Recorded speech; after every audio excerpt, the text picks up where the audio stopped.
Hello అండి అందరికీ. పండుగ సీజన్లో కుట్టమ్మ కుట్టు అంటూ రీల్స్ చూస్తూ పండగ బట్టలు కుట్టుకోవడంతో పండగ అంతా అయిపోయిందండి. ఏ సీజన్లో అయినా సరే టైలర్స్కి మాత్రం ఇదే పరిస్థితి. ఈ కుట్టమ్మ కుట్టు రీల్ మాత్రం టైలర్స్కి బాగా సూట్ అయిందండి. నాకైతే బాగా నచ్చింది. పండగ సీజన్ బట్టలు అయిపోయిన తర్వాత అయితే కొంచెం ఫ్రీ అయింది. ఇప్పుడు నేను బయటికి వెళ్తే కనుక ఇదైతే మా ఊర్లోనే ప్లేసేనండి. ఈ ప్లేస్ చూడంగానే నాకైతే ఒకటి గుర్తొచ్చింది. ఈ ప్లేస్ మీరు రియల్గా కాకపోయినా సినిమాలో అయితే చూసే ఉంటారు. ఏ సినిమాలో చూసారనేది మీకు ఏమన్నా గుర్తుంటే గెస్ చేయండి. ఈ పెద్ద వాగు అయితే చాలా వెడల్పు ఉంటుంది. దీన్ని మద్రాస్ కాలువ అని అంటారండి మా ఊర్లో. వంతెన కూడా చాలా పెద్దది వేశారు. అంతకుముందు చిన్న పల్లకట్టు ఉండేది.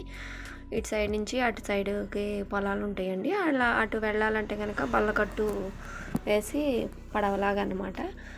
అదరికి వెళ్ళడానికి బల్లకట్టు ఉపయోగించేవాళ్ళు. ఇప్పుడు తర్వాత పెద్ద వంతెన అయితే వేశారు. ఈ పెద్ద కాలువ వంతెన పక్కనే ఒక మర్రి చెట్టు అయితే ఉంటుంది. ఇది చూడటానికి చాలా బాగుంటుంది. అందుకనే కావాలి డైరెక్టర్ గారికి నచ్చి ఇక్కడైతే ఒక సీన్ చేశారండి. ఒక సినిమాలో చేశారు. మీకు అయితే గెస్ట్ చేస్తే కనుక కామెంట్ చేయండి.